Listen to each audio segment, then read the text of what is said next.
Could you build a business that's better for our planet? That's what I have set out to answer.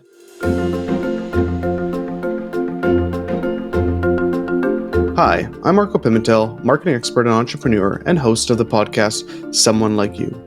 I become fascinated in finding creative climate solutions in business, and on the podcast, I break down how founders and CEOs are building climate-friendly business solutions that are opportunities for growth while being better for the planet. All of it is needed immediately now. There's no time to wait for a perfect solution. And we should be doing everything we can to restore our natural capital that helps to restore carbon into our soils and our land, as well as investing in long-term technical carbon removal solutions. Since the Industrial Revolution, human activities have raised the levels of atmospheric CO2 by about 50%, meaning we now have over 150% more CO2 in the atmosphere than we did in 1750. These high levels are trapping heat and raising our temperature of the planet, but there is a natural way to reverse this effect, giving our soil the power to reabsorb the CO2 released into the air.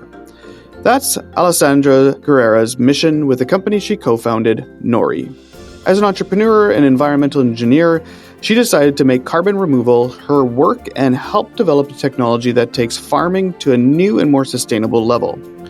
Growing up in Miami, she realized early on that climate change would have a major impact on her life and the lives of those around her. And that created a sense of urgency that really made her dedicate the past 18 years to researching solutions on how to reverse carbon emission. Today, Alexsandra talks about her motivation behind the business, what made her choose carbon soil as the focus of her business venture, and how she applied her background as an engineer and her knowledge of blockchain to reverse carbon emissions and reinstate the soil's ability to absorb CO2. With over 18 carbon removal projects under its belt and more than 125 million tons of carbon removed from the atmosphere, it's safe to say that Nori has found a way to reverse the damage that's been done so far. I wanted to take a second to tell you about our Season 2 sponsor, Digital Scope. Did you know your website has a carbon footprint? Well, digital technology has a larger carbon footprint than the entire aviation industry, and it's only getting bigger. Digital power consumption is increasing by 9% every year. At this rate, our digital carbon footprint could be responsible for as much as 14% of global emissions by 2040. If you're a digital-first company or really any company with a website and want to understand the impact your website is having on the environment, Digital Scope can translate visitor data into carbon measurement, all with a simple one line of code added to your website. Check out digitalscope.com/someonelikeYou. The first 100 people to sign up get free access for an entire year.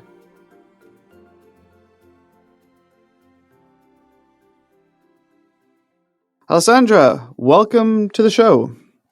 Hi, Marco. Thanks for having me. So I want to just get kind of a little bit familiar with your background before we get into Nori and everything that you and your team have built, and understanding a bit around carbon removal, carbon storage, carbon markets, and how all that works. I think a lot of people are looking at that as a space to help when we're thinking about how do we go carbon neutral and how companies do these type of things. And so I understand this space is ballooning to what they estimate almost $50 billion into the future, if not, I'm sure more. How did you get into Nori, and was there a background in climate or sustainability, and how did you make that connection? Yeah, so my story starts when I was 15. I saw, I was very nerdy. I loved science. Geology was actually something that really interested me, and I loved being in the environment outside nature. And I saw on the Science Channel a short series called Ecotech, and it essentially showcased different types of technologies that could be used towards the environment. One of those things was direct air capture, and at the time, there was a professor at Columbia University, Klaus Lackner, who was on the Science Channel talking about direct air capture, and this is in 2006. And so direct air capture is a form of removing CO2 from the atmosphere as a way of reversing carbon emissions, and you could pump it back into the ground or do something with it. And he was showcasing this as a way of addressing global warming, which I'm from Miami, Florida, and that's where I'm at right now. Long way about it, but I returned home after 14 years being in many different places. And sea level rise is a big thing. So I knew at that time, and people were talking about global warming and the melting ice caps and how our beaches are eroding. And that immediately frightened me. And it actually kind of makes me still perplexed that now, where climate change is just a global phenomenon, people are aware of it, that still we seem not to be paying too much attention to the effects of sea level rise and climate change on these coast cities. So anyways, to answer your question, I've been in climate since I was 15. I ended up going to Columbia University studying with Klaus Lackner. I have two degrees, a bachelor's and a master's in environmental engineering and sustainable energy generation. And I actually had dropped out of my PhD because I discovered that I was an entrepreneur.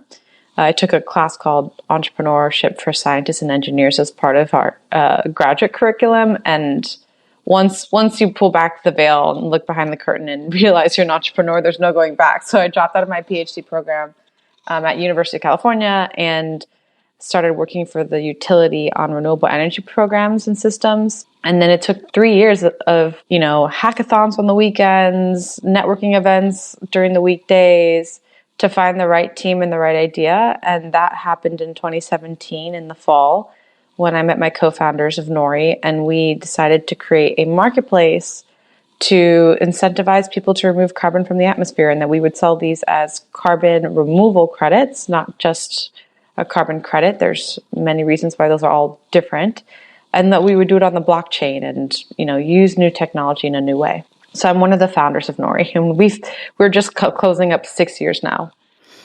And when we think about carbon removal and being able to have this ecosystem, it's been around for years, and obviously they've been using it with a lot of success in Europe. And there's a reason why coal now is in many parts of Europe is more expensive than natural gas. And obviously there's a lot of better options than that, but that's the progression of these carbon options or carbon taxes as most people call it. But how do you see the market for carbon removal and then selling these credits currently, and where do you think that they're going to go? Before we kind of get into Nori and your to take just the step back, is what is this market? Is it working, and where do you see it going? Yeah. Okay. So taking a step back and on the high level, carbon markets, there's a variety and there's a long history. So I think it kind of first generated in 1990 when the Kyoto Protocol was established and the UN said we're going to start monitoring greenhouse gas emissions. And so that's when we saw a lot of efforts to create carbon credits. And I'll say that there are also two broad categories. There's regulatory carbon markets.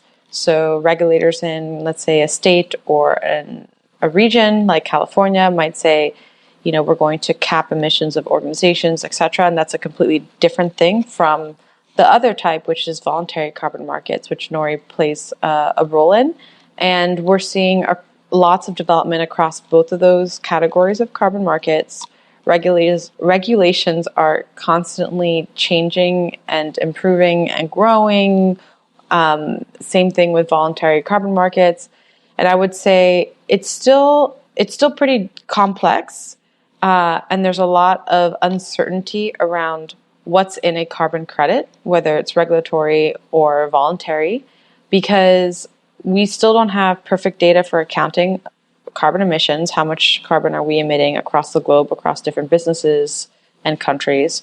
And we also don't have perfect measurement or quantification of what carbon is being sequestered or removed from the atmosphere via different sources, whether it's nature-based or engineered. The engineered solutions are quite easy or quite better with the quantification. It's a little bit more straightforward, but particularly when it comes to doing things like planting trees and building new forests or restoring mangroves, or like Nori, working with farmers to adopt regenerative agriculture practices so that carbon gets stored in soil. Measuring that is really, really difficult. So to answer your question it's still pretty new. I don't see carbon markets going away. I think they're just going to have to get better, and people's understanding of them need to improve. And by nature of a thing evolving, they will get better. And there obviously, I'm sure being in this space, you've seen the reports of, there's been a lot of news and press that, the voluntary carbon market, people are selling, or buying credits for trees that, 95% of them are not actually, good credits. Right. What's happened in that space, and does that have an impact to Nori, not in maybe the projects that you're doing, but just in the impacts of the market in general?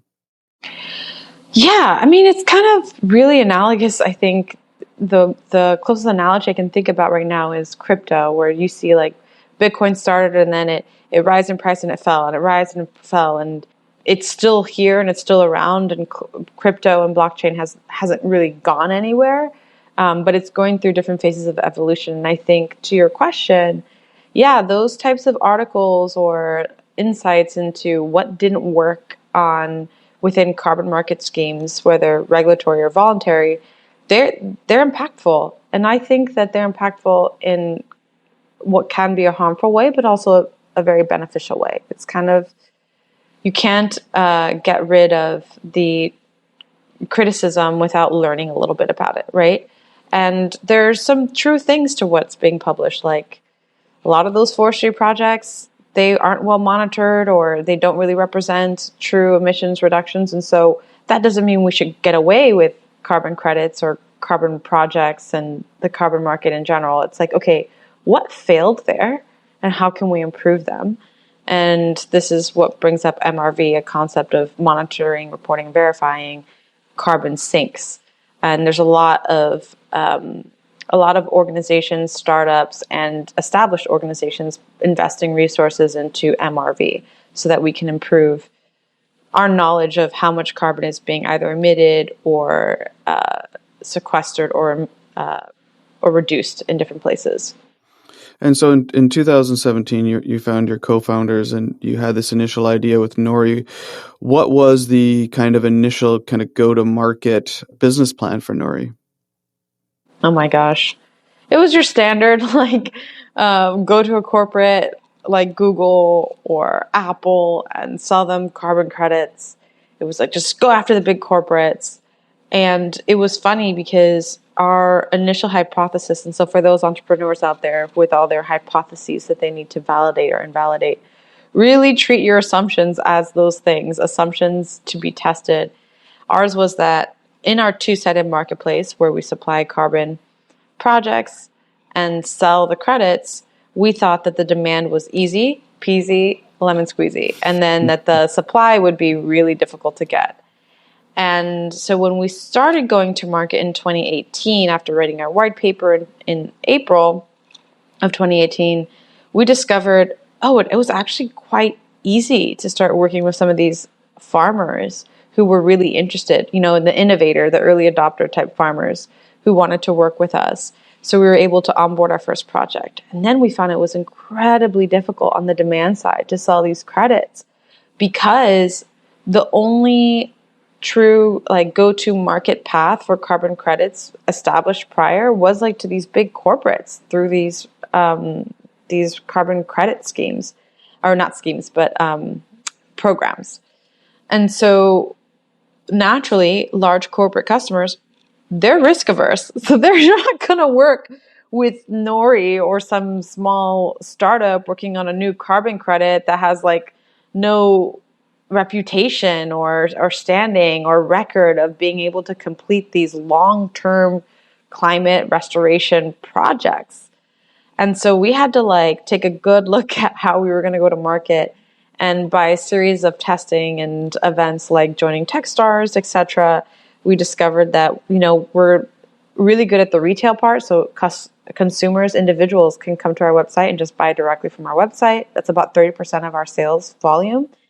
But then also we work with small, medium-sized businesses and enterprises to support our projects. And, I won't say too much about it, but we have a developing strategy on our go-to market that's becoming more and more clear. But it is definitely a journey, and it changes all the time because people's understanding of carbon credits changes, and the desire to support things with your additional income changes over time as consumers or investors demand more climate action. And as the market is growing, I'm sure we talk a lot about in the show push and pull, where you had to really push on companies to acquire, and we're starting to see this kind of pull of the market. And when it comes to the market that you're building, like when it comes to these companies thinking about buying credits, like what really is the main driver that you need to solve? Is it making sure that it's valid? Is it price point? Because my understanding is, saving X amount of trees is going to garner X cost because of the validity of it, the longevity of it, versus something being sucked out of the air, versus maybe something that's being, stored in the ground through, as you talk about, regenerative soil opportunities. What is it that you're finding that's your challenge, or that you need to solve in order to get companies to be more comfortable in purchasing these? Yeah, that is such a good question. I'm finding right now that every customer is different, and just because they might approach working with an organization like Nori differently doesn't mean we can't solve their needs with the same solution, to be honest with you. It's just how do we message it in a way that helps them understand that it does meet the need that they have, assuming that we're able to. So, for example, you might have an organization that's saying, okay, we're going to be net zero and we want to negate truly every ton of carbon we've ever emitted. We're going to account for it, and then we're going to pay for carbon removal for that. And then let me say the other example. The other example, or you have, just your small, medium-sized enterprise wanting to make a commitment and take action on climate, and to show that and make that part of their brand and their mission and values. And so they might want to work with Nori as a program for doing just that, right? Either branding their product as climate forward, whether it's pet food or their internet services. They want to work with Nori and say, okay, like we want to do something real that we can feel confident in and share with our customers or our users, and they can understand the good story. So it's more of a marketing thing and less about very strict accounting on emissions. So in the former case where it's like strict accounting, so much needs to be improved there. So as I mentioned earlier, like the carbon accounting aspect of like understanding how much carbon are we actually emitting. There are a lot of incredible startups that started, from a few years back to still popping up around the world all the time now on how do they help businesses to account for their greenhouse gas emissions. There are some methods like using finances, like, okay, what per dollar, how much are you spending in different sectors, and then estimating the carbon emissions associated with that. Or there's actually going back to the data and like estimating carbon emissions based off of your utilities and the miles that your fleet of delivery trucks drove, etc. So that all needs to be improved on the accounting side. And then on the carbon removal side, to really get to net zero, truly net zero, is you have to buy 1,000 years or more permanence carbon credits. What do I mean by this? Earlier in the podcast, I mentioned that not all carbon credits are the same. So first of all, in the market, there's avoidances like, I'm going to put out renewable energy. I avoid emitting for the electrons we're producing to run our laptops or our phones that we're listening to this podcast on. It was off of solar, so there's no harm there, avoided. Reductions are like energy efficiency. Well, I improved the energy efficiency in my building, so I reduced my carbon emissions. Or actual removals, meaning I've sequestered or removed carbon from the atmosphere and stored it somewhere for a period of time. And carbon credits have different permanences associated with them, like how long is that carbon stored or avoided? And it could be 10 years, 40 years, 100 years, or 1,000 years. And what we're seeing is a lot of increase in net zero claims, like goals to be net zero. But there is very little supply right now for truly net zero compliant carbon credits. And the ones that we have seen on the market are all sold. So these are what we call like more technical carbon removal solutions that remove carbon for 1,000 years or more. And they're selling for like $100 or maybe $500 per ton. So they're very expensive. So a lot of these companies that are making these net zero claims, like unless they're procuring for like forward purchases, like Microsoft just announced a huge purchase of carbon removal, technical carbon removal. I think it was $200 million, I believe. So unless they're doing that, I don't see many of these organizations being able to meet those net zero claims. Now, I know I'm talking a lot, but that's going to bring me to the second part, which is how do you actually take action without needing these net zero compliant, really high premium carbon credits? And that's just by like assessing the other options that might be working with regenerative agriculture, with restoring mangroves, and assessing like what is the climate impact of that thing and how do we tell a good story, because all of it is needed immediately now. There's no time to wait for like a perfect solution. And we should be doing everything we can to restore our natural capital that helps to restore carbon into our soils and our land, as well as investing in long-term technical carbon removal solutions. Every week on Someone Like You, we dive into stimulating conversations with founders, entrepreneurs, business owners, and the likes who are consciously and successfully creating sustainable business solutions for the long haul. Tune in every week for a new inspiring conversation on leading climate solutions. And if you're enjoying the podcast, don't forget, please subscribe on the platform of your choice and give us a rating and a review.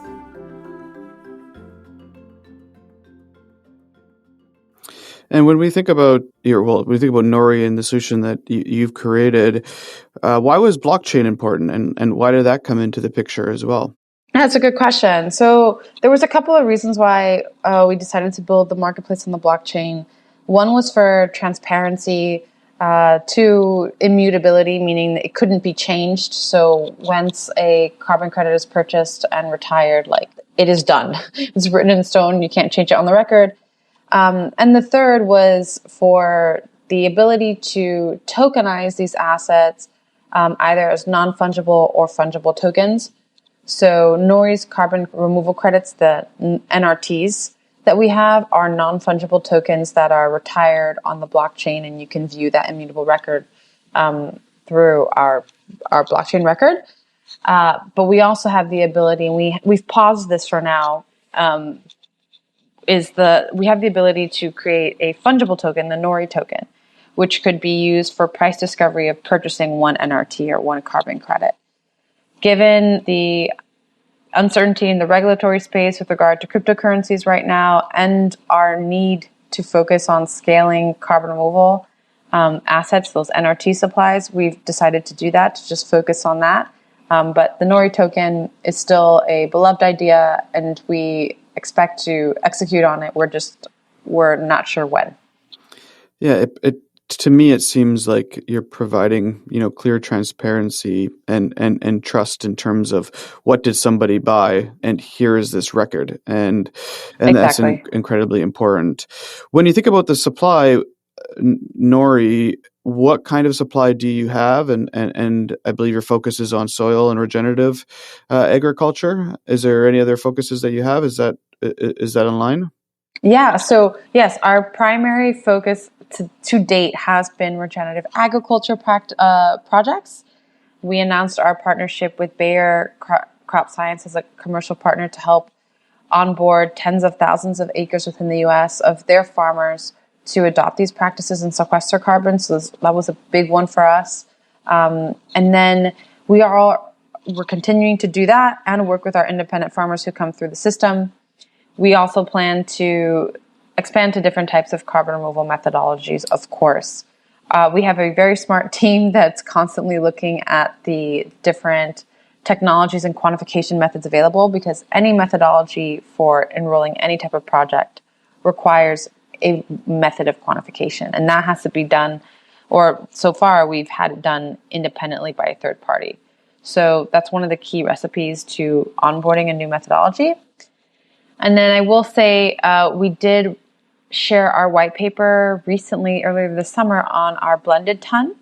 And that is essentially how we envision we could create with partners a net zero compliant or net zero eligible carbon credit.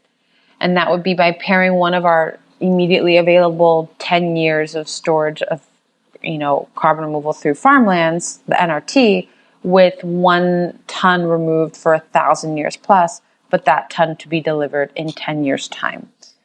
So it's essentially a future funding of those. And so pairing these two assets together, you're able to take action now by one asset, knowing that in the future it will be a permanent carbon removal for 1,000 years or more. So you obviously you got the attention of Bayer in order to partner with them. How did that come to be in terms of just the business and the growth? Like, how have you funded the business, and how did you get a company like that to say, yeah, well, let's partner with Nori, and how have you been able to build up the demand side once you do these type of partnerships? Yeah, it's super interesting. Building a two-sided marketplace is quite challenging, but it's a fun challenge. It's almost like like a three-legged race. Imagine you have two people tied one of their legs together. So you can only go as far as one goes forward. So you take a step forward on the left, you need to take a step forward on the right. If they go 2 steps forward, you have to go 2 steps forward on the right as well. So same thing with building up this marketplace. And once we were able to enroll a few farmers and demonstrate that we had a platform for this, we were able to open conversations with organizations like Bayer and some others, pardon me. But Nori's, we first were bootstrapped. So the founders, we all kind of just didn't pay ourselves for 2 years. We were able to get some angel investments, and we used that to pay the couple of employees that we had on staff at the time, some of our OG Nori knots. A Nori knot is what we call someone who works at Nori, venturing on the adventure of the frontier of reversing climate change. And then we did like a seed round, which was nice because then we could pay ourselves as founders, and then continued to do additional funding in a Series A round as well.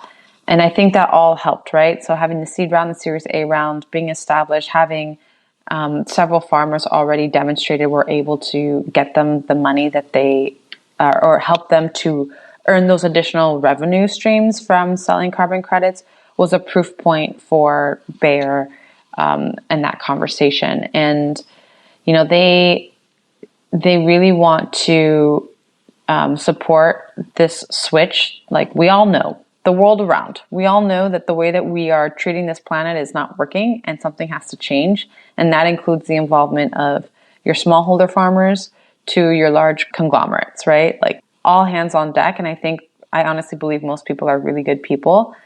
And so the people at Bayer were like, okay, how can we work with an innovator like Nori to help bring some of these farmers onto these new practices, and then, provide additional revenue for them as a business. And it's a very difficult thing for farmers. Farmers are not making crazy amounts of money. It's a very difficult business. There's a lot of help from government as well to subsidize the businesses. But when you speak to farmers, ultimately they're doing it as a livelihood, as lots of people will do. And so this allows them to make that switch to regenerative agriculture, and it helps them make some money. Is that Exactly. Is that the case? Yeah. And do they find that also there's a benefit when it comes to their crops in terms of what they're able to sell? Has there been any offset benefits from doing this as well? Yeah, you're absolutely right. There are benefits, and it's also a risk. So touching on your first point is, growing our food is such an incredible service that these farmers do. And I don't think most of us understand the complexity and the risk that goes into it, especially because farmers are, we're all subject to the mercy of weather, and we have no control over it. So that being said, when farmers want to switch over their practices to regenerative agriculture from the way that they're doing things, and the way that they're doing things, or let's say the conventional way, industrial agriculture, is depleting our soil. So the topsoil is being eroded. We're having lower quality food with less nutrients. We're having higher floods because that soil is not able to retain water. And they're actually not able to grow as much food, and they have to apply and pay for a lot of synthetic fertilizers to grow this food. Now, if they switch to regenerative agriculture practices, the benefits are over time, you will be able to grow more food per acre, so higher yields per land. You will be able to retain more water, so you're not having to pump as much water from your wells or buy water rights as much, because when it rains, you get to keep it. It's on your land. The topsoil is not eroded or washed off by wind or water, and that topsoil is thick in life, in organic matter. And that organic matter helps to grow higher nutrition dense foods. So it's a win-win for the farmer who's trying to improve their business and the capacity to grow things on the same amount of land. It's a win for the consumer who's now eating nutrient dense foods that aren't just like void of those nutrients and minerals that we need to survive, right? Healthier population. And it also helps to sequester that carbon, meaning that anybody who understands a little bit of science knows it's always a mass balance somewhere, right? You can either create nor destroy energy or matter. It just moves from one form to the next. So that carbon that was in the atmosphere gets stored as little microbes in the soil, and that's what that looks like. And then one thing I just wanted to say, another fact there it's useful is to understand that for farmers, when they make these switches from conventional to regenerative agriculture practices, it can take up to 7 years for them to meet the same yields that they were prior and then improve. So to your point earlier, saying like this is kind of a risk for them and they need a financial incentive, that's absolutely right. Because they're going to make these switches knowing that maybe from 3 to 7 years, they're going to now improve more of their yield per acre, but it's going to take several years to do that. And no farmer is going to want to like even sign up for one growing season where they're producing less. So they're going to need an additional source of income to make those switches. Exactly, and a combination between subsidies and then being able to sell that carbon storage to the market is really absolutely necessary. And it is these markets that drive change. If it's driving change from industries not being able to afford coal anymore because it's too expensive because we've taxed it, these are good things that we need. And I think often money and these type of incentives are really, really powerful. When you think about impact and you think about the next kind of 3-5+ years at Nori, where is your focus and what's what are you building towards? Well, our tagline since the beginning for Nori has been reversing climate change. And I like to say that like that's an aspirational goal, right? I don't think that it's actually possible for us to reverse climate change because we won't even be able to reverse the effects of climate change that we're experiencing today. But to get back down to safe levels of CO2 in the atmosphere, right now we're over 418 parts per million of CO2 in our atmosphere, and safe levels are around 300. We've emitted 1.5 trillion tons of carbon or more since the Industrial Revolution. So our aim is to like help enable global mobilization of removing 1.5 trillion tons of carbon that has already been emitted in the atmosphere so we can get back to safe levels. And then, who knows what the future will look like? Maybe AI will run everything, but the idea is that there would be some stability in our climate. Well, very well said. And as we kind of get to the end of our recording, I just wanted to some of the branding inspiration for this podcast is influenced by Dr. Seuss's book, The Lorax, which is this kind of cautionary tale of what's happened when you take too much from the environment. And you just kind of said it, right? We've dumped about 1.5 trillion tons of CO2 into the atmosphere in a very, very short period of time. And so, you've been passionate about this since a teenager, which is not something that we often hear. And so what would your advice be to people that are listening that are thinking about entering in this climate space? If it's joining a company or starting a business or investing in one, what would you say to them if they want to get involved? I think it might be surprising. I would say be kind, give grace, and take another step forward. And what do I mean by that? I think we find ourselves right now politically in this like strange culture of blaming and shaming. And I think we're all feeling a lot of overwhelm over different aspects of the economy that we live in. And we're experiencing overwhelm over this existential crisis of climate change. Like, I think most people feel powerless to do anything about it. And that's totally fair and understandable. So if you're going to enter into the space, or you're just going to, if you meet someone entering in this space and you're not necessarily in it, just be kind and give grace. And it will never be perfect. But if we can support each other and help each other to see where we're falling short as a way of helping us improve, because we know where we're falling short, or how we can do better, or how we can work better together.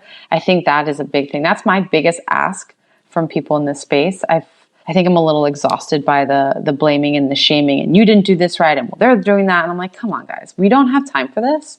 We don't have time to be operating out of fear, to be assuming the worst out of each other.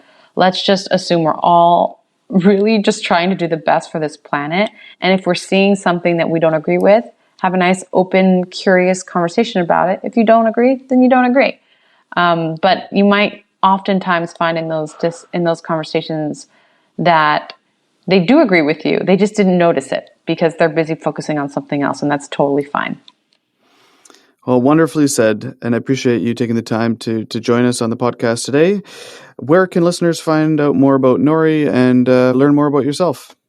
Yeah, so Nori.com, obviously, and then Instagram, we have an Instagram account and a meme account. So there's Nori Carbon Removal is our Instagram handle, and then there's Carbon Removal Memes on Instagram. It's hilarious. I crack up at some of the things that they put out. So if you're like a climate tech nerd and you just want some humor in your feed, go after Carbon Removal Memes on Instagram. I am Clean Energy Girl on Twitter without an I in girl, because that was taken. Or just find me on LinkedIn. I'm not very big on social media presence, but you can find me LinkedIn or Twitter. Well, thank you so much, and good luck to you and your team for everything that you built. And we're excited to follow you into the future. And let's get more companies to sign up and keep moving forward on what is a market that I can't see do anything but grow like crazy, because we absolutely need it. So thank you again for joining us. Thank you so much, Marco. This podcast is co-produced with The Brand is Female.